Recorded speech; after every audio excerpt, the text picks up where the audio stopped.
Lieber himmlischer Vater, ich danke dir sehr für diesen neuen Morgen. And pray that you will help us to study your word today. Und ich möchte dich bitten, dass du uns hilfst, dein Wort heute zu studieren. And that your word may be a light on our path. Und dass dein Wort ein Licht auf unserem Weg ist. And I pray that you will help our brother, that he can give us the present truth. Und ich bete, dass du unserem Bruder hilfst, dass er uns die gegenwärtige Wahrheit geben kann. And I pray that you will also give us ears to hear what you are saying. Und ich bete auch, dass du uns Ohren gibst, zu hören, was du uns sagst und was du sagst. And prepare our hearts that we are not against you, that we are always for you.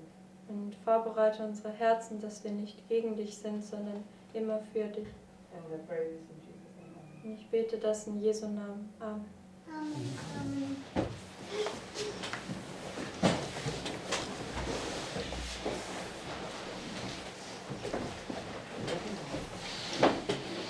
Okay. This morning we're going to have a look at the story of Balaam. Heute Morgen wollen wir uns die Geschichte von Bileam anschauen. And we've looked at this several times before. Und wir haben uns das schon mehrmals zuvor angeschaut. And I have to say there's a lot of things in there I still don't understand. Und ich muss sagen, es gibt immer noch viele Dinge darin, die ich nicht verstehe. But I think that it's certainly going to make an attempt to place it on a line here in regards to those things that we've been looking at over the last few days. Und wir machen jetzt einen Versuch, dass wir diese Dinge auf die Linie setzen und basierend auf den Dingen, die wir über die letzten paar Tage angeschaut haben. Okay, so let's begin by going to 1 Kings 13. Fangen wir an, indem wir zu 1. Könige 13 gehen. And Lawrence, we were looking at this a week or so ago. Und wir haben das mit Lorenz vor einer Woche angeschaut. Okay, so in 1 Kings 13 verse 1. 1. Könige 13, Vers 1. It says, And behold, there came a man of God out of Judah by the word of the Lord unto Bethel, and Jeroboam stood by the altar to burn incense. And he cried against the altar in the word of the Lord, and said, O altar, altar, thus saith the Lord, Behold, a child shall be born unto the house of David, Josiah by name, and upon thee shall he offer the priests of the high places that burn incense upon thee, and men's bones shall be burnt upon thee. So, what is this prophet doing? Also was macht dieser Prophet? Yeah, he's telling the king, he's standing before the king and he's telling him what's going to happen before it happens, Also right? gibt ihm eine Vorhersage. Er steht vor dem König und er sagt ihm, was geschehen wird, bevor es geschieht. So, where is he prophetically on our line? Also wo ist er prophetisch auf unserer Linie? Right? Lawrence says begin the seventh plague. Is he right? Also am Anfang der 7. Plage, ist das Why is he richtig? right? Warum ist das richtig? Not in your head, Manuel. After the test. Okay, right. Das So- ist nach dem Test. The first group have their test right here. Die erste Gruppe hat hier ihren Test. Right. And at the end, they stand before the king, right? Und am Ende stehen sie vor dem König. And through all the testimonies of Daniel and Revelation that we looked at, they stand here and tell them what's about to happen here, right? Und durch all die Zeugen von Daniel und Offenbarung, die wir uns angeschaut haben, stehen sie dann eben hier und sie sagen, was dann hier geschehen wird. Right? They tell them what's shortly going to come to pass, Also right? sie sagen, was in Kürze geschehen wird. So he said, so what he's doing, he's pointing forward to a birth, right? Also er weist vorwärts auf eine Geburt. And now he's in verse 3. Und jetzt Vers 3. And he gave a sign the same day, saying, This is the sign which the Lord hath spoken. Behold, the altar shall be rent, and the ashes that are upon it shall be poured out. Okay? So, when he's talking about the birth, he's basically pointing forward to here. Also Right? wenn über die Geburt spricht, dann weist eigentlich vorwärts hierauf. But he gives him a sign to prove that that's going to happen here. Aber Right? gibt ihm ein Zeichen, das zu beweisen, und das wird hier geschehen. Okay, so the prophets, when they're prophesying, they're always prophesying about this birth and this one here. Right? Und die Propheten, die prophezeien immer über diese zwei Geburten, also diese und die dort. And the birth of Christ, was it a sign? Und die Geburt Christi, war das ein Zeichen? Yes. Yes. What's the only sign Christ said he's going to give? Und was ist das einzige Zeichen, was Christus gesagt hat, was er geben wird? Which is what? Das Zeichen Jona, und das ist was? The coming out of the belly, preaching in the power of the Spirit. Und das Right? Herauskommen aus dem Bauch und das Predigen in der Kraft des Heiligen Geistes. And after Christ's baptism, he says, a greater than Jonah says here, right? Und nach der Taufe von Christus hat er gesagt, ein größerer als Jona ist hier. So, this is the sign, right? Das ist das Zeichen. And verse 3 says, Vers And 3. he gave a sign the same day, saying, This is the sign which the Lord hath spoken. Behold, the altar shall be rent, and the ashes that are upon it shall be poured out. So when he says that, in verse 4, Also wenn er das sagt, lesen wir Vers 4. And it came to pass, when King Jeroboam heard the saying of the man of God, which he had cried against the altar in Bethel, that he put forth his hand from the altar, saying, Lay hold on him. And his hand which he put forth against him dried up, so that he could not pull it in again to him.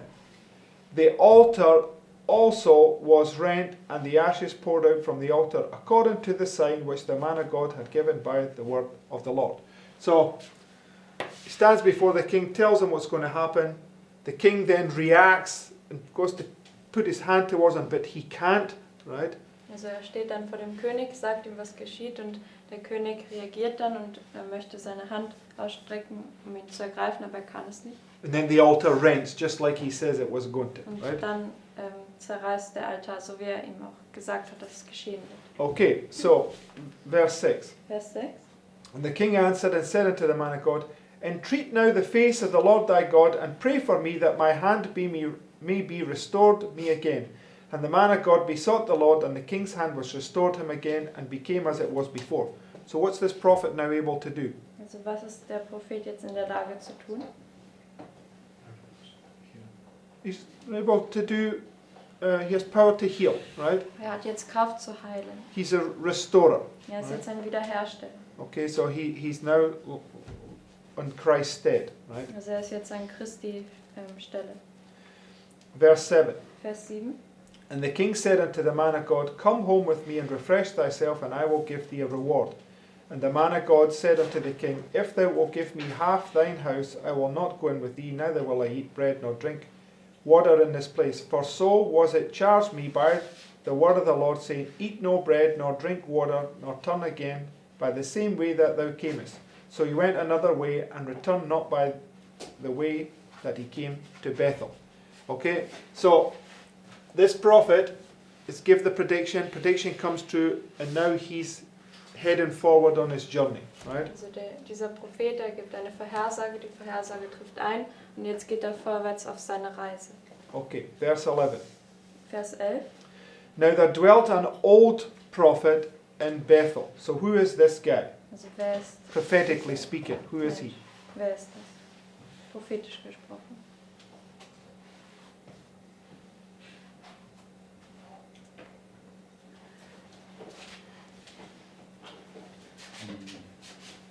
The one that wants to bring you back into bondage, and he's the Yeah, he's a, illustrating the Old Testament.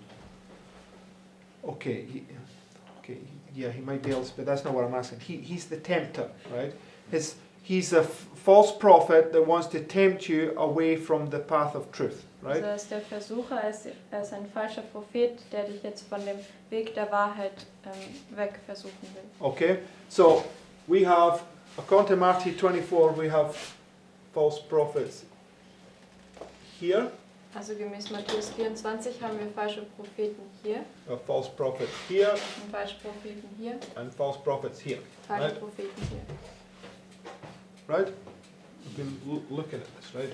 Das haben wir uns ja schon angeschaut. So, 3 times these false prophets, right? Also dreimal hat man diese falschen Propheten. And so, in verse 11, so he's heading forward and he says, Now there dwelt an old prophet in Bethel, and his sons came and told him all the works that the man of God had done that day in Bethel, the words which he had spoken unto the king. Them they told also to their father. And their father said unto them, What way went he? For his sons had seen the way that the man of God went, which came from Judah. And he said unto his sons, Saddle me the ass. So they saddled him the ass, and he rode thereon. Right? So I want to suggest that when he saddles this ass, that it's here. Also ich möchte vorschlagen, dass wenn er seinen Esel sattelt, dann ist das hier. And you'll see in a minute when we go through these things. Ihr werdet gleich sehen, wenn wir da drin sind. And what does it mean? What does it mean to saddle the ass? Und was bedeutet das, den Esel zu satteln? Control it. Yes, right? Also ihn zu kontrollieren. But in order to, for instance, Christ, when he rode the ass, what did he first do? Und damit Christus den Esel reiten konnte, was hat er zuerst getan? He loosed it, Er right? hat ihn gelöst. Okay? So the ass is a symbol of Satan in a perfect sense, Also right? der Esel ist ein Symbol für Satan im vollkommenen Sinne. And in line with Satan being loosed, what would this, and is in agreement with these false prophets, right? Und also Satan, der gelöst wird, ist dann in Übereinstimmung mit diesen falschen Propheten. Okay, so in the Sunday law crisis, how many woes do we have? Und in der Sonntagsgesetzkrise, wie viele Wehen haben wir? 3, right? 3. It's 3 times that the ass is loosed. Und es ist Right. dreimal, dass der Esel gelöst wird. Okay, so you have, let's say the ass loosed, and that's the first woe. Also Right. der Esel wird gelöst und es ist die erste Wehe. Okay, from there. Then you have the ass loosed, and it's the second woe. Dann hat man den Esel gelöst und dann ist es die zweite Wehe. And then you have the ass loosed, and it's the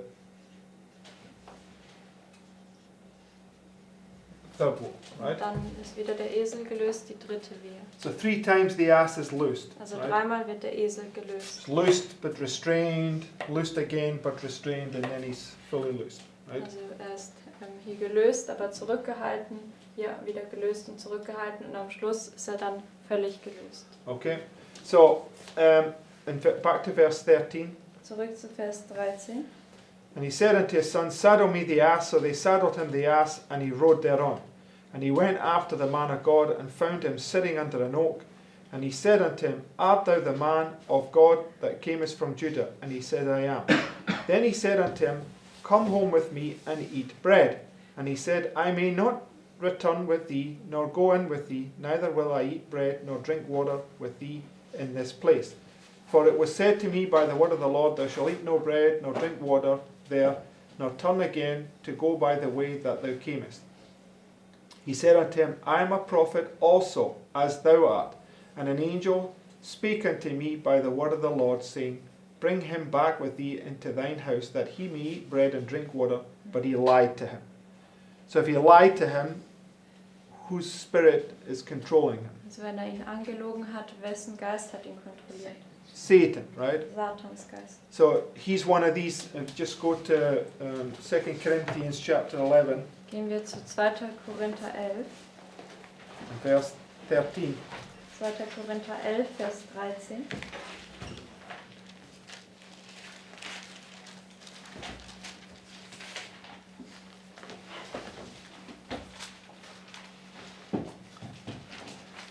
It says, "For such are false apostles, deceitful workers, transforming themselves into the apostles of Christ.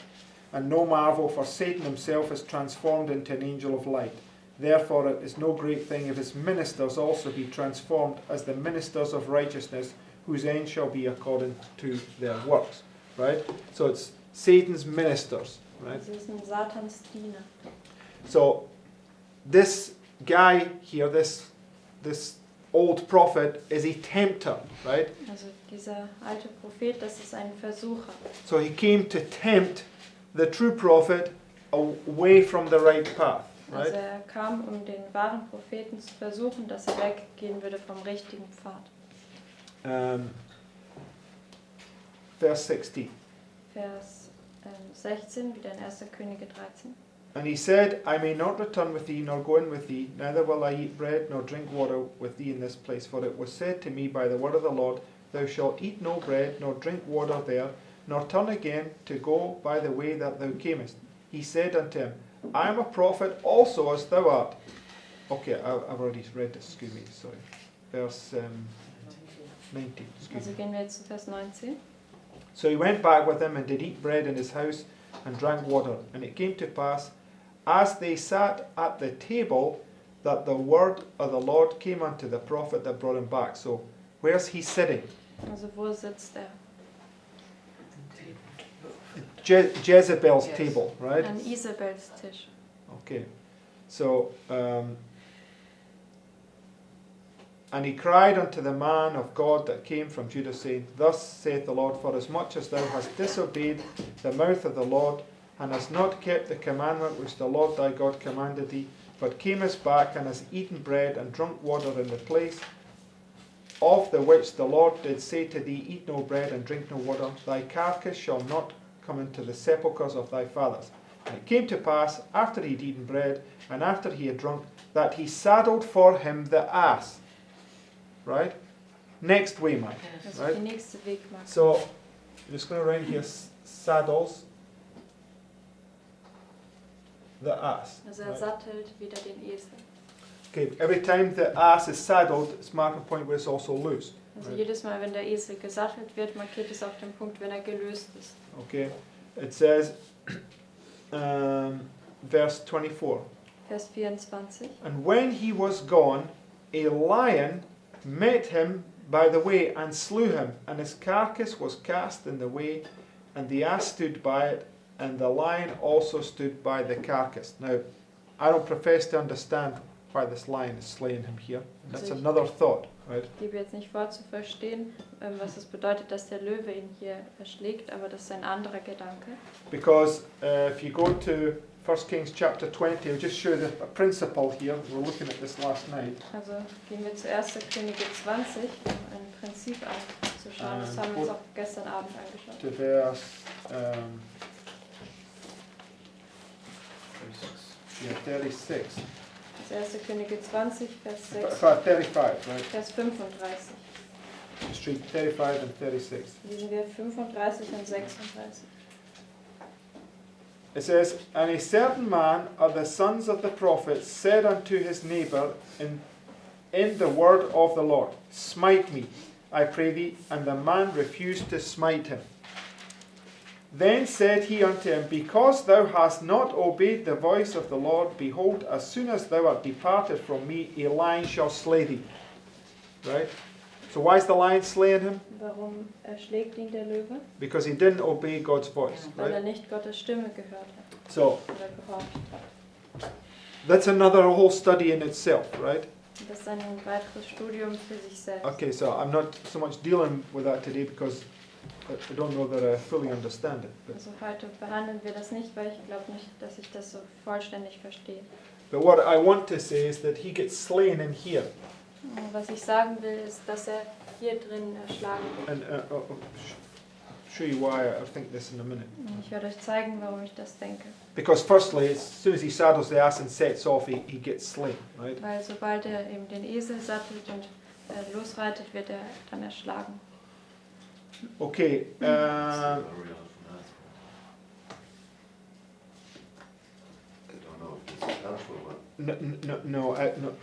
at this point, right? But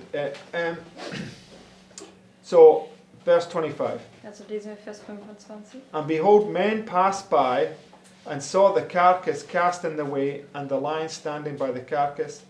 And they came and told it in the city where the old prophet dwelt. And when the prophet that brought him back from the way heard thereof, he said, It is the man of God who was disobedient unto the word of the Lord. Therefore the Lord hath delivered him unto the lion, which hath torn him and slain him according to the word of the Lord which he spake unto him. And he spake to his son, saying, Saddle me the ass. Right? So third time, right? Also jetzt ist das dritte Mal, Vers 27.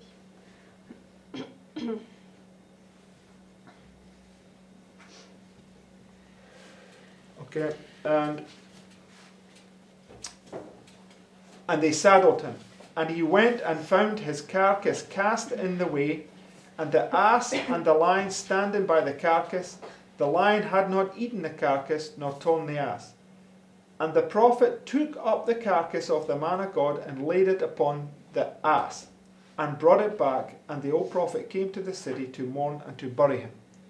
So what did he do? Was hat getan? He put him on his ass, right? Hat ihn auf seinen Esel gelegt. Okay, go to Luke 10 and verse 33 and 34. Geht zu Lukas 10, Vers 33 und 34. But a certain Samaritan as he journeyed. Who's this? Wer ist das? Right, this is Christ, right? Das ist Christus. And when he saw him, he had compassion on him. So who's he seeing? Wen sieht er?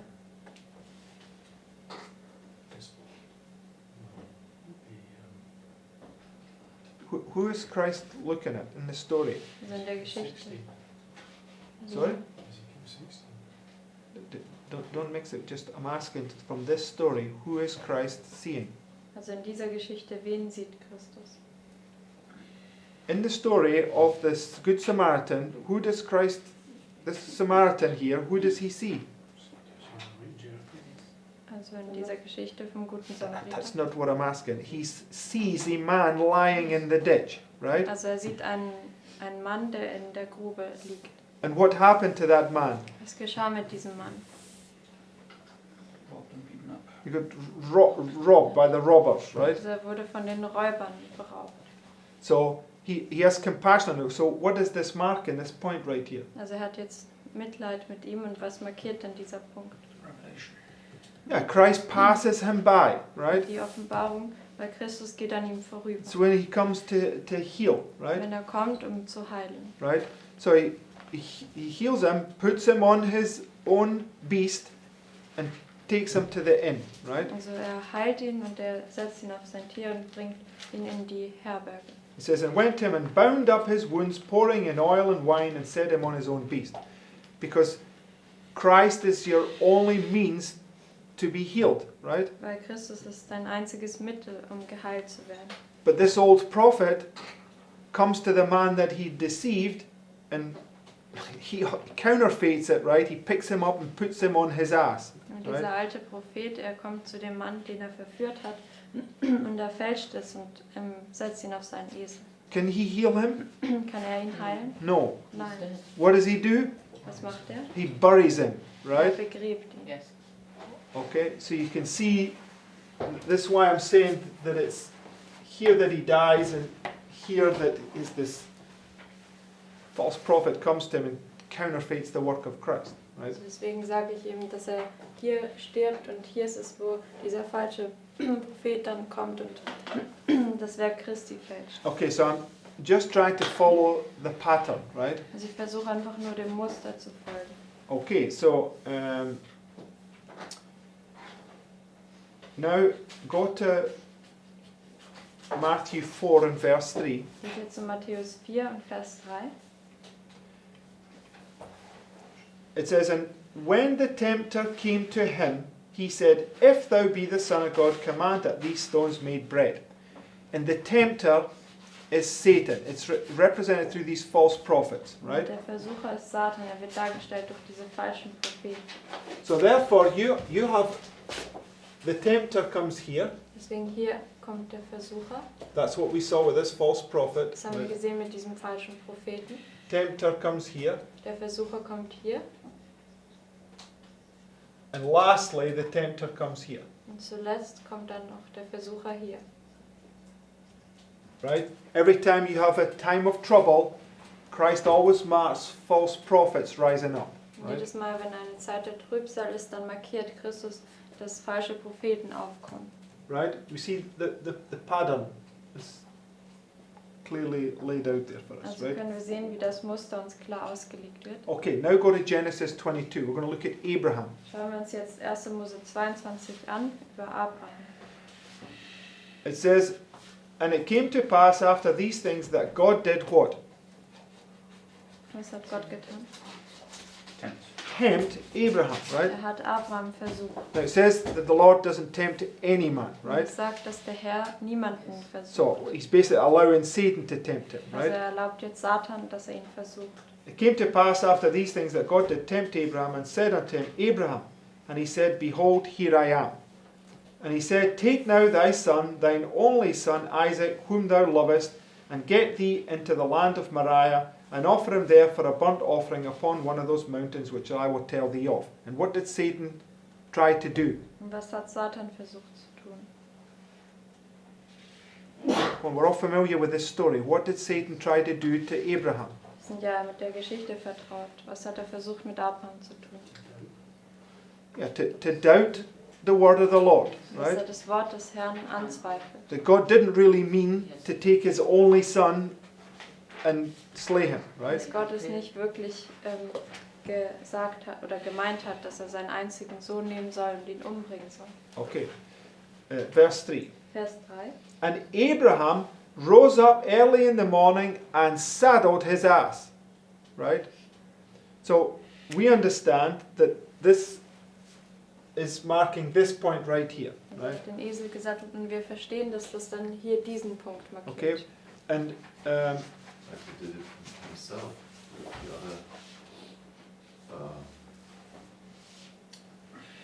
the other examples. They send somebody to settle the ass, and here he does it himself. Also hier macht er das selbst und in den anderen Beispielen hat er jemanden gesandt. I mean, I don't think it matters. It's just marking me the point that it's marking the ass being saddled. Right? That's the. Also, Just saying, I don't know.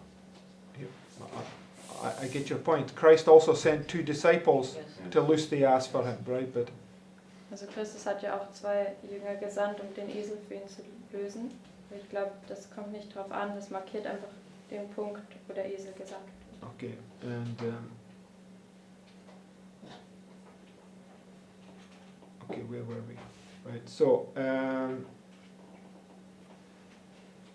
Abram rose up early in the morning and saddled his ass and took 2 of his young men with him, and Isaac his son, and clave the wood for the burnt offering, and rose up and went unto the place of which God had told him. And there on the 3rd day Abraham lifted up his eyes and saw the place afar off. Now we constantly see these people riding on asses, right? This story of Judges 19, we had the same thing, right? Wir sehen ja beständig, wie Leute eben auf den Eseln reiten und in Richter 19 der Geschichte, da hatte man ja dasselbe. Right, in Judges 19, did he also have 2 servants with him? Und in Richter 19 hatte er auch 2 Knechte mit sich. Do we not remember? Können wir uns nicht erinnern. Just go to Judges 19. Gehen wir nochmal zu Richter 19.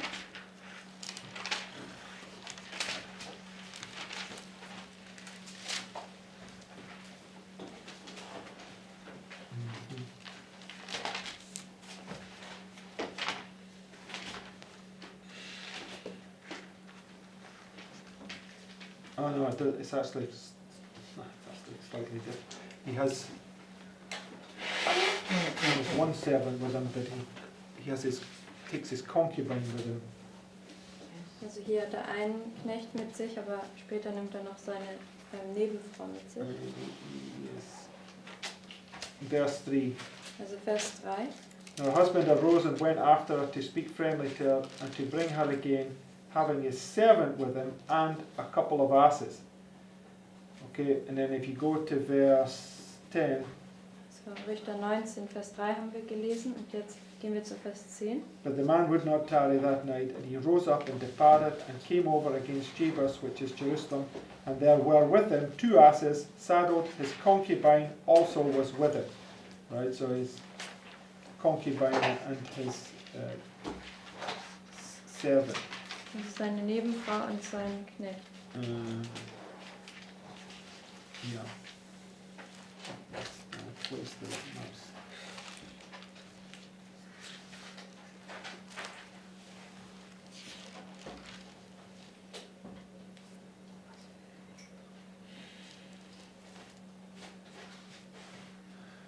Okay, there's slight differences, but this is God's word, right? He's got to teach us what these things mean, right? Also da gibt es ein paar Unterschiede, aber das ist ja Gottes Wort. Er muss uns lehren, was diese Dinge bedeuten.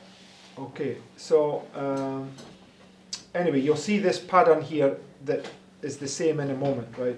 It says, Abram rose up early in the morning and saddled his ass and took 2 of his young men with him. And I'll bring you to another story where we will see that.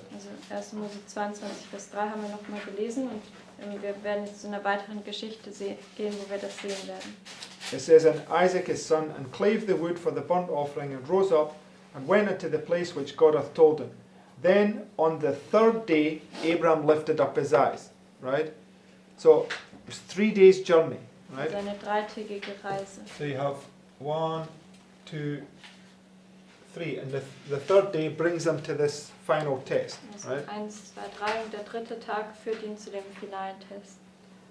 And this quote here from Patriarchs and Prophets 152. Lesen wir jetzt das Zitat von Patriarchen und Propheten 152. It says, and now the last words of love are spoken, the last tears are shed, the last embrace is given, the father lifts the knife to slay his son. Right? So Abraham has this knife in his hand and he raises it up above his head to slay Isaac. Also Abraham hat jetzt dieses Messer in seiner Hand und er hält es jetzt hoch, um Isaak zu erschlagen. Okay. When suddenly his arm is stayed, an angel of God calls to the patriarch out of heaven, Abraham, Abraham. He quickly answers, Here am I. And again the voice is heard, Lay not thine hand upon the lad, neither do thou anything unto him, for now I know that thou fearest God, seeing thou hast not withheld thy son, thine only son, from me. Then Abraham saw a ram caught in a thicket, and quickly bringing the new victim, he offered it in the stead of his son. In his holy joy and gratitude, Abraham gave a new name to the sacred spot, Jehovah Jireh, the Lord will provide. So it's the revelation of Christ on the cross. Das ist also dann die Offenbarung Christi am Kreuz. And this is where they both are delivered. Und da werden sie beide befreit. Okay, so next quote. Nächstes Zitat. It says, the fate of Balaam was similar to that of Judas. So we see here that Balaam is being parallel to Judas. Also wir sehen jetzt, wie Bileam parallel gesetzt wird mit Judas. And their characters bear a marked resemblance to each other. Both these men tried to unite the service of God and Mammon, and met with signal failure. Balaam acknowledged the true God and professed to serve him. Judas believed in Jesus as the Messiah and united with his followers. So both Judas and Balaam were professed followers of Christ. Also Right? sowohl Judas als auch Bileam waren vorgebliche Nachfolger Christi.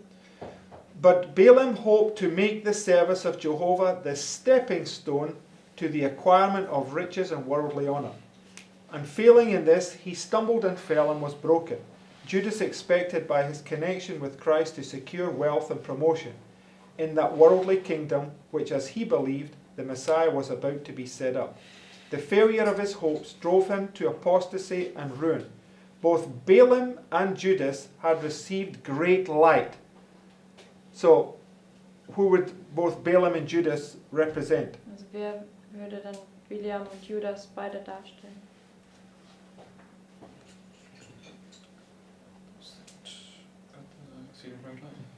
Judas is a parallel. Yeah, Judas is a parallel to whom? Also diejenigen, die das übers helle Licht erhalten haben, bei Judas ist eine Parallele zu wem? Sorry, Lucifer. Yes, it's true, but okay, the foolish virgins was Also die törichten Jungfrauen.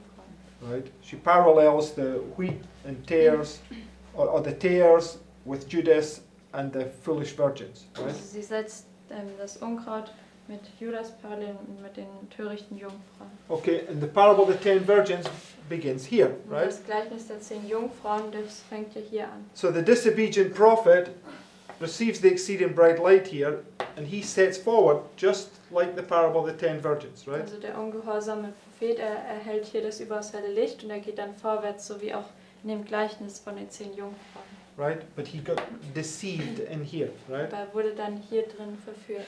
Okay? So it's speaking about the same thing, right? Also das spricht über dasselbe. So, and we'll see this in a moment, right? Aber wir werden es auch gleich noch sehen. So Balaam is a type of Judas, and Judas is a parallel to the foolish virgins, right? Bileam ist ein Typus für Judas und Judas eine Parallele zu den törichten Jungfrauen. Okay, Judas also received the power here, right? Was sent, but he represents somebody that was going to deny his Lord at a later time, right? Also Judas hat auch hier die Kraft erhalten und wurde gesandt, aber er stellt jemanden dar, der das dann verwerfen wird und seinen Herrn ablehnen wird. So on the line, where does Judas manifest his character? Und auf der Linie, wo manifestiert Judas seinen Charakter? Right, here, right? Hier an der 7. Plage. Okay, so we'll just put this. The foot washing. Yes, all. So an der Fußwaschung. So, character.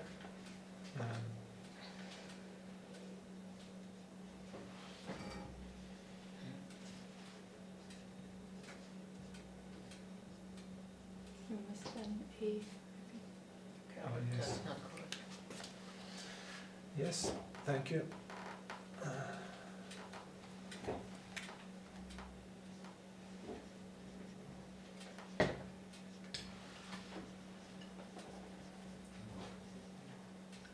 Also not correct. About an H. Dear me. I'm getting corrected by Germans on my English. It's terrible.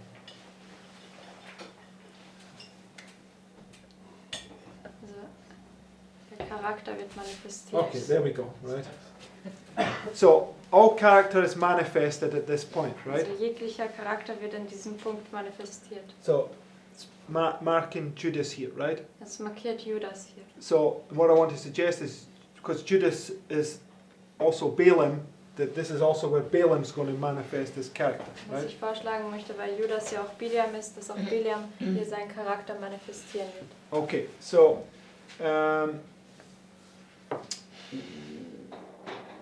so both Balaam and Judas had received great light and enjoyed special privileges, but a single cherished sin poisoned the entire character and caused their destruction. It is a perilous thing to allow an unchristian trait to live in the heart. One cherished sin will little by little debase the character, bringing all its nobler powers into subjection to the evil desire. The removal of one safeguard from the conscience, the indulgence of one evil habit, one neglect of the high claims of duty breaks down the defences of the soul and opens the way for Satan to come in and lead us astray. Right, so it's about principle, right? Also es geht hier um Prinzipien. Okay, and doesn't matter, we don't need to go into that, but right here, your evil propensities are subdued, right? Also hier an diesem Punkt werden deine bösen Neigungen unterdrückt. So you have power now to uphold every principle that the Lord wants you to uphold, Also right? du hast dann Kraft dort, dass du jedes Prinzip aufrechterhalten kannst, was der Herr möchte.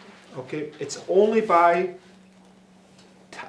toiling with the devil, toiling with those thoughts that you break principle that Satan is allowed to enter in, right? Also es ist nur, indem man mit diesen Gedanken, also mit dem Teufel spielt, dass man dann dazu geführt wird, Prinzipien zu brechen. Okay, so this next short portion of a quote Lesen wir jetzt das nächste Zitat. says, Balaam was once a good man and a prophet of God. So what makes one good? Also was macht jemanden gut? Right, when Christ is dwelling in your heart, Also right? wenn Christus in deinem Herzen wohnt. Christ says there's none good but my Father in heaven, right? Also Christus sagt, es ist niemand Gutes als nur mein Vater im Himmel. So Balaam represents somebody who had received the first birth, Also right? Bileam stellt jemanden dar, der die erste Geburt erhalten hat. Balaam was once a good man and a prophet of God, but he had apostatized and had given himself up to covetousness, yet he still professed to be a servant of the Most High, right? So he'd broken principles, Satan was now controlling him, but yet he claimed to be led of God, right? Also er hat Prinzipien gebrochen und Satan hatte jetzt Kontrolle von ihm, aber er hat vorgegeben, dass er ja Gott dient. So just go to Matthew 24, Geht zu Matthäus 24, see this point. um diesen Punkt zu sehen.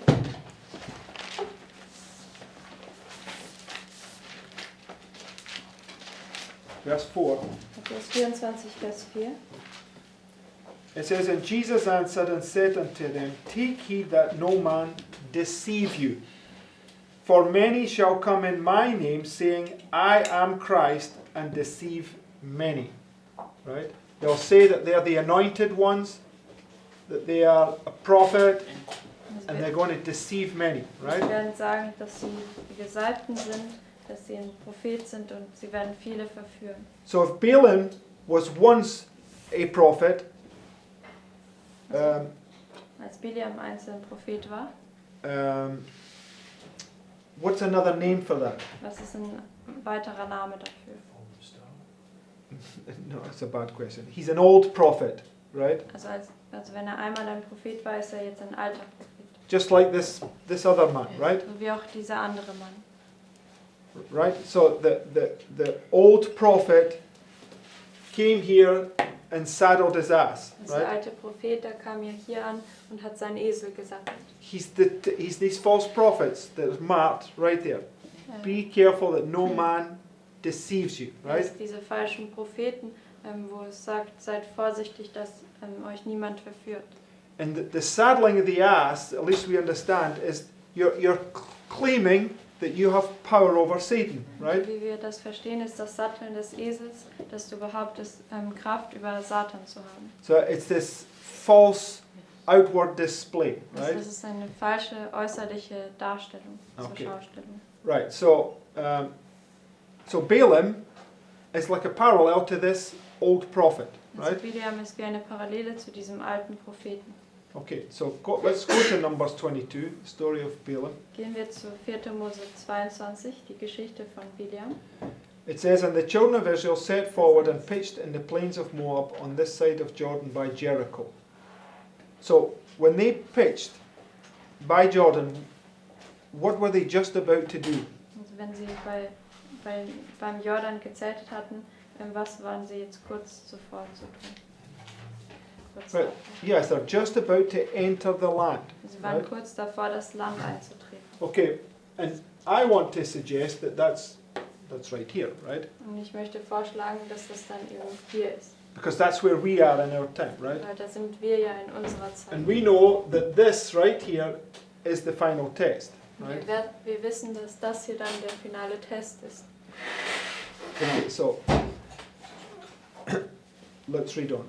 Lesen wir weiter. Verse 2. Vers 2. And Balak the son of Zippor saw all that Israel had done to the Amorites. And Moab was sore afraid of the people because they were many, and Moab was distressed because the children of Israel. And Moab said unto the elders of Midian, Now shall this company lick up all that are round about us, as the ox licketh up the grass of the field. And Balak the son of Zippor was king of the Moabites at that time. He sent messengers therefore unto Balaam the son of Beor to Pethor, which is by the river of the land of the children of his people, to call him, saying, Behold, there is a people come out of Egypt. Behold, they cover the face of the earth, and they abide over against me. Come now, therefore, I pray thee, curse me this people, for they are too mighty for me. Peradventure I shall prevail, that we may smite them, and that I may drive them out of the land. For I wot that he whom thou blessed is blessed, and he whom thou cursed is cursed. And the elders of Moab and the elders of Midian departed with the rewards of divination in their hand. What do they have? Was haben sie? A reward, right? Also einen Lohn. So they're coming to tempt him, Sie right? kommen jetzt, um ihn zu versuchen. Okay. And they came unto Balaam and spake unto him the words of Balak. And he said unto them, Lodge here this night, and I will bring you word again, as the Lord shall speak unto me. And the princes of Moab abode with Balaam. And God came unto Balaam and said, What men are these with thee? And Balaam said unto God, Balak the son of Zippor, king of Moab, hath sent unto me, saying, Behold, there is a people come out of Egypt, which covereth the face of the earth. Come now, curse me them. Peradventure I shall be able to overcome them, and drive them out. And God said unto Balaam, Thou shalt not go with them, thou shalt not curse the people, for they are blessed. Right? So the first time they come, they tempt him with a reward. Und das erste Mal, wenn sie kommen, dann versucht sie mit einem Lohn. And you can read in the Spirit of Prophecy that he really wants that reward, right? Und im Geist der Weissagung kann man lesen, dass wirklich diesen Lohn wollte. Because we've read that he's covetous and he's seeking after power and honor, right? Und wir haben nämlich gelesen, dass habgierig war und hat nach dieser Macht und der Ehre gestreben. Okay, verse 14. Vers 14. And the princes of Moab rose up and they... Verse 13 is that. Okay, verse 13. Vers Excuse me.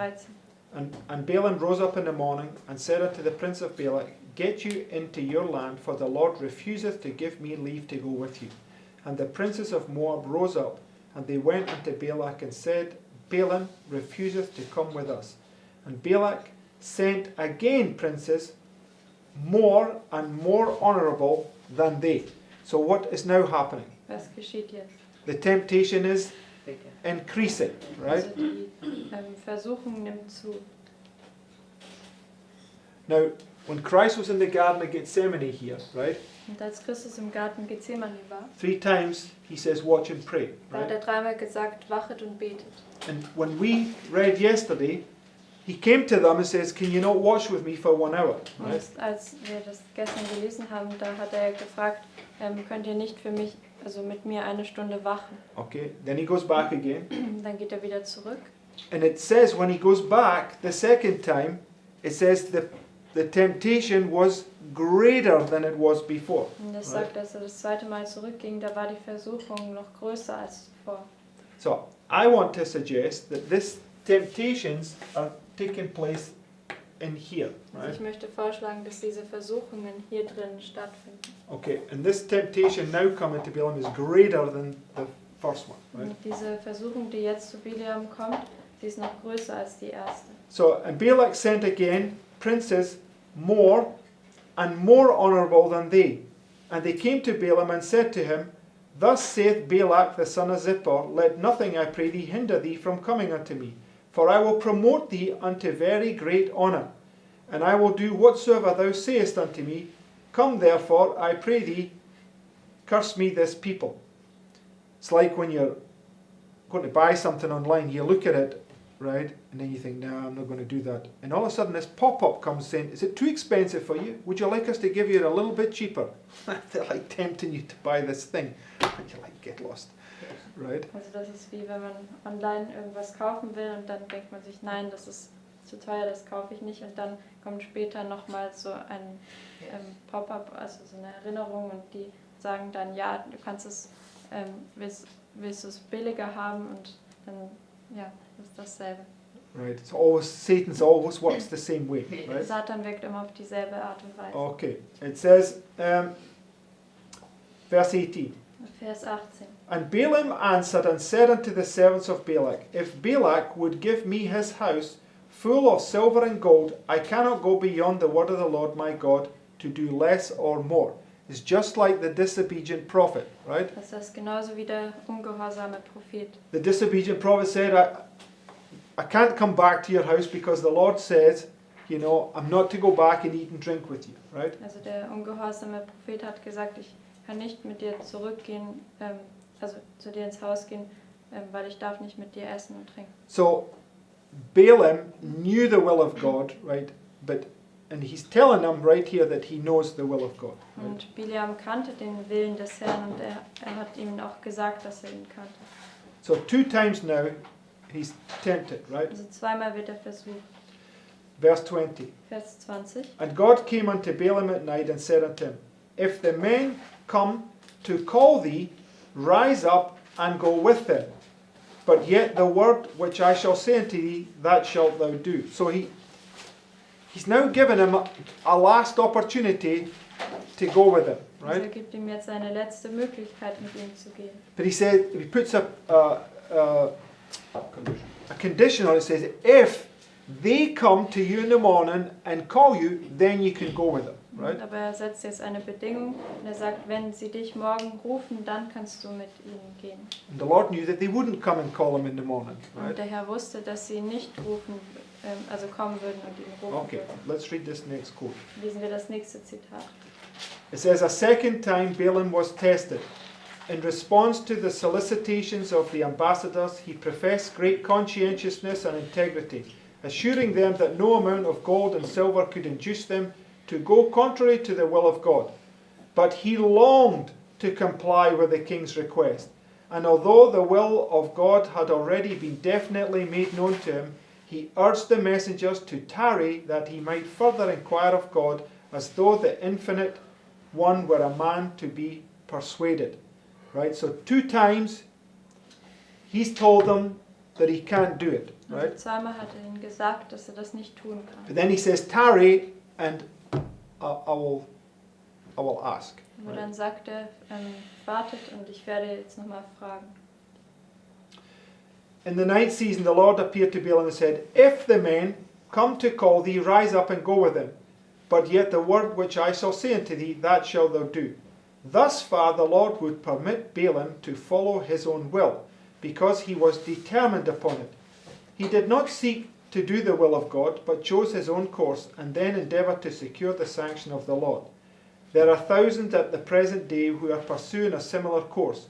They would have no difficulty in understanding their duty if it were in harmony with their inclinations. It is plainly set before them in the Bible, or is clearly indicated by circumstances and reason. But because these evidences are contrary to their desires and inclinations, they frequently set them aside and presume to go to God to learn their duty. With great apparent conscientiousness they pray long and earnestly for light, but God will not be trifled with. He often permits such persons to follow their own desires and to suffer the result. My people would not hearken to my voice, so I gave them up unto their own hearts' lust, and they walked in their own counsels. When one clearly sees a duty, let him not presume to go to God with a prayer that he may be excused from performing it. He should rather, with a humble, submissive spirit, ask for divine strength and wisdom to meet its claims. Next quote. Nächstes Zitat. Balaam had received permission to go with the messengers from Moab if they came in the morning to call him. But annoyed at his delay and expecting another refusal, they set out on their homeward journey without further consultation with him. Every excuse for complying with the request of Balak had now been removed. So, they came the first time, he says no. They come the second time, he says no. But then he says tarry, right? And the Lord says, okay, right? You can go with them if they come and call you. But they don't. They leave. So every single... Balaam has no excuse, right? Also kommt das erste Mal und dann, also sie kommen das erste Mal und Bileam sagt dann nein und das zweite Mal und er sagt dann wieder nein und dann sagt aber, er wartet und er fragt den Herrn und der Herr hat ihm gesagt, wenn sie kommen dann und dich rufen, kannst du gehen, aber sie kamen eben nicht und jetzt hat er keine Entschuldigung mehr. So every excuse for complying with the request of Balak had now been removed, but Balaam was determined to secure the reward. And taking the beast upon which he was accustomed to ride, he set out on the journey. He feared that even now the divine permission might be withdrawn, and he pressed eagerly forward, impatient that he should by some means fail to gain the coveted reward. So what does that remind you of? Also an was erinnert euch das? I mean, maybe, but it's not what I'm referring to. But does anybody remember the 2 crowns? Yes. Erinnert ihr euch an die 2 Kronen? Remember what are they doing for that worldly crown? Was machen sie für diese weltliche Krone? It's striving after it. It's their only gain. They're just trampling people to get at it, right? Sie streben danach und das ist ihr einziger Gewinn und sie zertreten Leute, dass sie das erhalten können. Okay, so what should Balaam have been doing in here? Und was hätte Bileam hier drinnen tun sollen? Strength to resist. Yes, but Also er hatte That- beten that's true, sollen but für Kraft und what zu period is widerstehen. this? Und welche Zeitspanne ist das?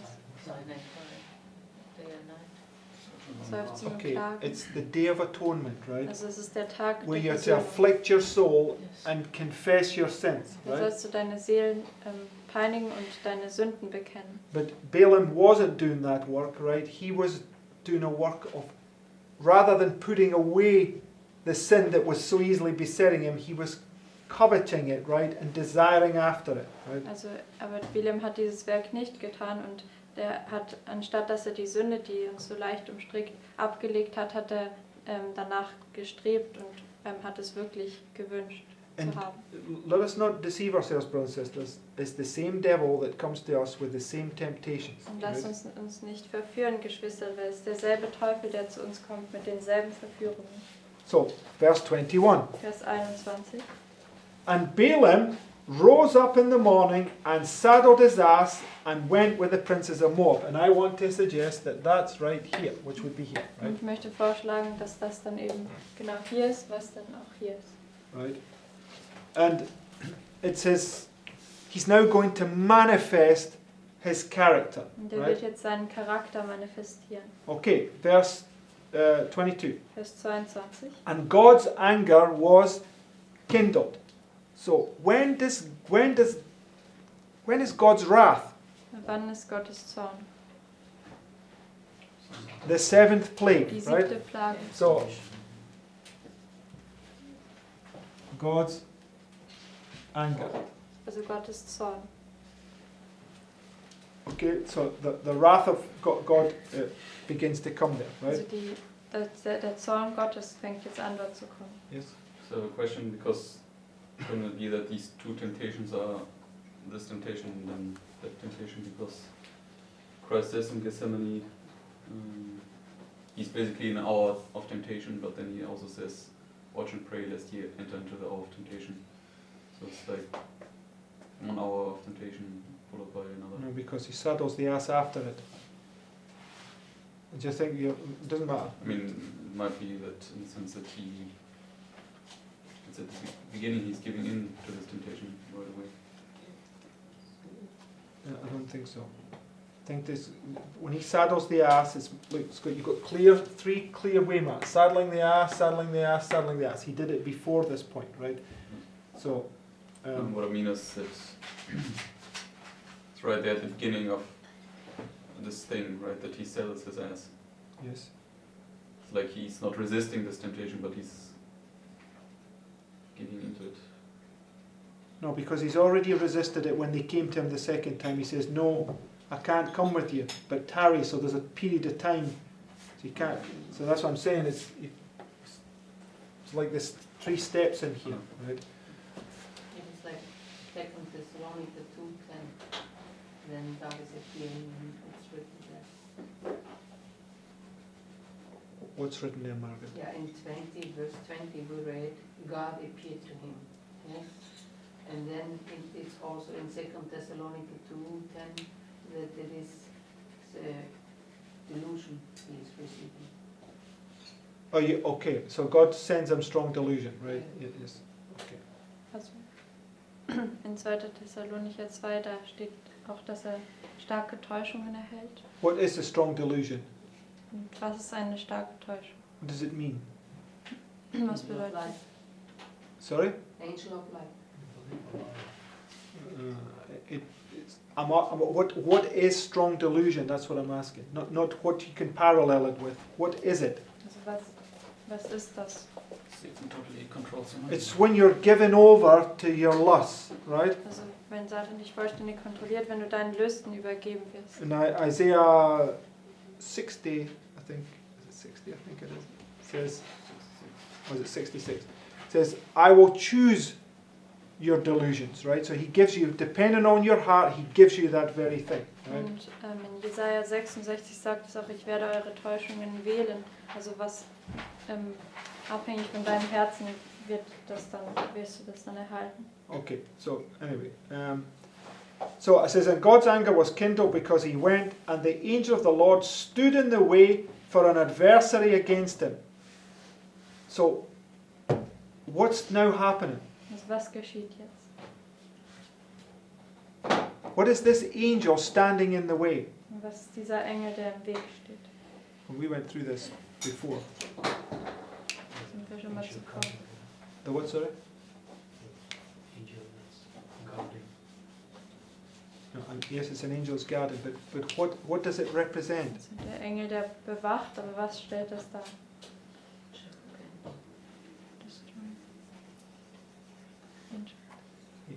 Yes, but it's the revelation, right? We went to this point, this angel standing with the sword raised above. Ja, also das ist die Offenbarung mit dem Engel, der sein Schwert gezückt hat. It's the revelation, right? Das ist Because die Offenbarung. it says, and the angel of the Lord stood in the way for an adversary against him. Now he was riding upon his ass, and his 2 servants were with him. How many servants? Wie viele Diener? 2. 2. It's the same as the Abraham, Das right? ist dasselbe wie bei Abraham. And the ass saw the angel of the Lord standing in the way, and his sword drawn in his hand. And the ass turned aside out of the way and went into the field, and Balaam smote the ass to turn her into the way. Right? So the ass sees the revelation, but Balaam doesn't see it. Right? Der Esel hat die Offenbarung gesehen, aber Bileam hat nicht gesehen. Because the latter rain is falling on hearts all around, but many shall neither discern nor receive it. Weil der Right? Spätregen fällt auf alle Herzen rundherum, aber viele werden es nicht erkennen und auch nicht erhalten. So Balaam smites the ass first time, right? Also Bileam schlägt jetzt den Esel zum ersten Mal. But the angel of the Lord stood in a path of the vineyards, a wall being on this side and a wall on that side. And when the ass saw the angel of the Lord, she thrust herself into the wall and crushed Balaam's foot against the wall, and he smote her again. Right? So, now remember, Christ is 40 days in the wilderness, and who comes to him? Also denkt daran, Christus ist 40 Tage in der Wüste und wer kommt zu ihm? The tempter, Der right here. Versucher. This final text, Das right? ist hier in diesem finalen Test. And just go to Luke chapter 4. Geht jetzt zu Lukas 4, I'll show you this point. um mal schnell diesen Punkt zu zeigen. Pretty sure this is the same point. Ich bin mir ziemlich sicher, dass es derselbe Punkt ist.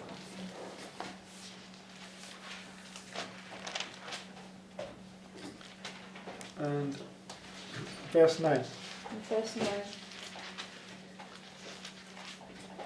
And he brought him to Jerusalem, and set him on a pinnacle of the temple, and said unto him, If thou be the Son of God, cast thyself down from hence.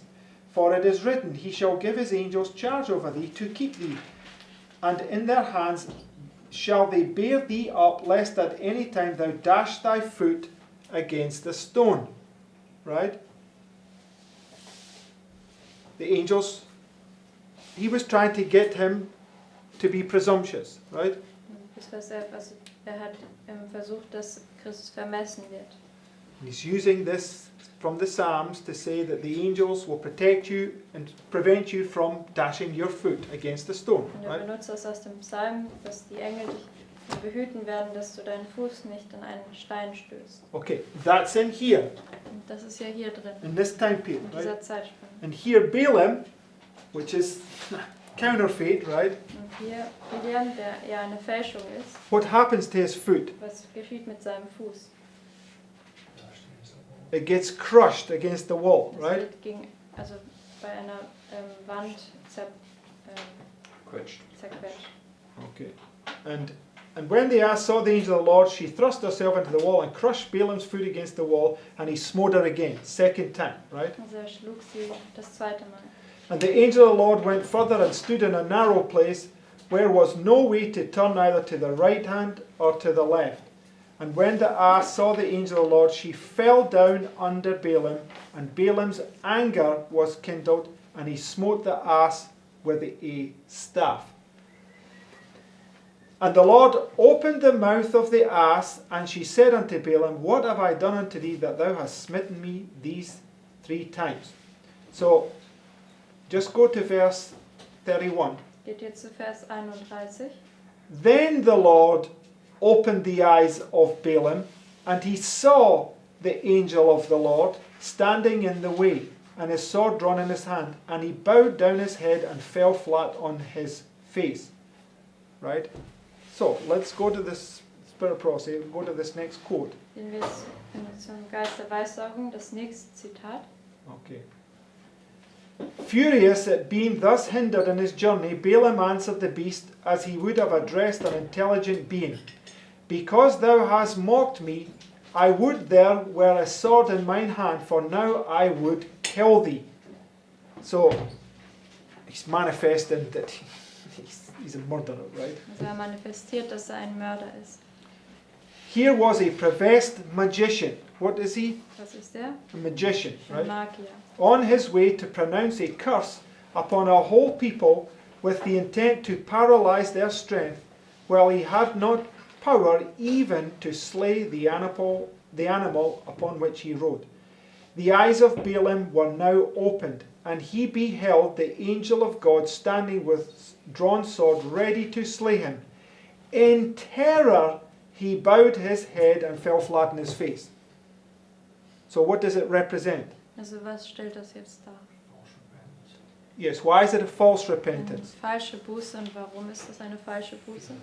Yes, because he did it through fear that he would be slain rather than because of his sin, Man right? hat es aus Furcht getan, dass er jetzt getötet wird, anstatt dass er seine Sünde bereut. Okay, go to the next paragraph. Zum nächsten Absatz. It says, Balaam owed the preservation of his life to the poor animal that he had treated so cruelly. The man who claimed to be a prophet of the Lord, who declared that his eyes were open and he saw the vision of the Almighty, was so blinded by covetousness and ambition that he could not discern the angel of God visible to his beast.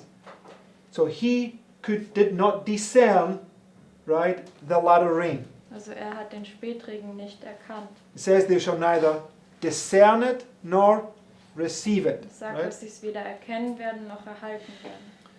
The God of this world hath blinded the minds of them which believe not. How many are thus blinded? They rush on in forbidden paths, transgressing the divine law, and cannot discern that God and his angels are against it. Like Balaam, they are angry at those who would prevent their ruin. Balaam had given evidence of the spirit that controlled him. By his treatment of his beast, a righteous man regardeth the life of his beast, but the tender mercies of the wicked are cruel. Few realize, as they should, the sinfulness of abusing animals or leaving them to suffer from neglect. Okay, that's a moral lesson, but this Das is ist jetzt prophecy. eine moralische Lektion, aber wir handeln ja jetzt mit Prophetie. So, I'm not professing that I understand all this perfectly, but what I'm saying is when we bring these things line upon line together, you can clearly see that there is this pattern building up, right? Also ich gebe jetzt nicht vor, eben alles ganz klar zu verstehen, aber wenn wir alles Linie auf Linie zusammenbringen, dann können wir hier dieses klare Muster sehen. Okay, so you have 1260, Also hier hat man eine 1260, and you have 1260, eine 1260 and then you have 1260. und wieder eine 1260. Right? You can see, and it's always marked by these same things, Man right? kann sehen, dass es immer markiert durch diese selben Punkte. Okay, so follow the logic. Konnten wir der Logik Okay, folgen? I'm open to maybe see things slightly different, but you can see why I'm giving the reasons why I'm marking it thus. Also Right? ich bin offen, dass man das noch ein bisschen anders sehen kann, aber ich habe ja jetzt meine Gründe gegeben, warum man das so sehen kann. Okay, so anybody got any points, last points they want to make? Hat jemand noch letzte Punkte, die er machen will? The heart was another example. example for his covetousness. Sorry, Margaret? Gehazi was another example for his covetousness. Yeah, Gehazi is also a type of Judas, right? Also Gehazi war auch ein weiteres Beispiel für diese Habgier, also er war auch ein Typus für Judas.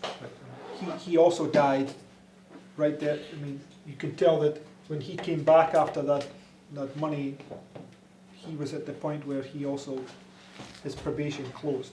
Also er ist dann auch gestorben und als er dann zurückkam mit diesem Geld, da markiert es dann auch den Punkt, wenn seine Gnadenzeit schließt. Okay, so if you want to understand a parable, you got to bring them all together, Also right? wenn man ein Gleichnis verstehen möchte, dann muss man sie alle zusammenbringen. So these stories, they still have much to teach us, right? Also diese Geschichten haben immer noch viel, was sie uns lernen. Okay, I want to understand what the field is, what the walls are, you know, and the lion and the ass and all these sorts of things, but that they're studies all by themselves, right? Also ich möchte jetzt wissen, eben was das Feld ist und die Mauer und der Löwe und der Esel, aber das sind eben alles weitere Themen, die wir verstehen müssen. So all I was doing today is showing the pattern, the structure and trying to bring those things together. Right? Also alles, was ich heute zeigen wollte, ist eben dieses Muster und die Struktur, um diese Dinge zusammenzubringen. Amen? Amen. Okay, let's close. Lass uns mit Gebet abschließen.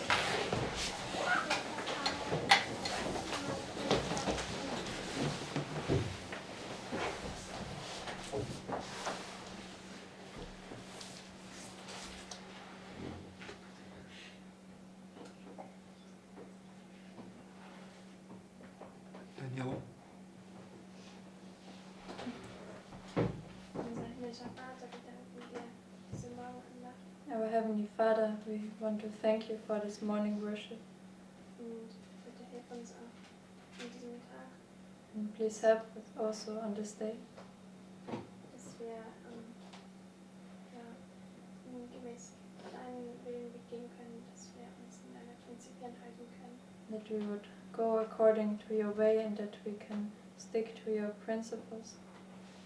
Und wir wollen auch beten, dass du auch weiterhin die Vorbereitung des Seminars segnest. And we also want to pray that you would bless the preparations for the seminar.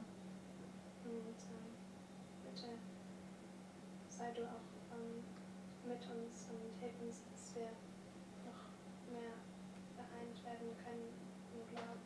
And please be also with us and help us that we would become more united in the faith. In Jesu Namen. In Jesus' name, amen. Amen.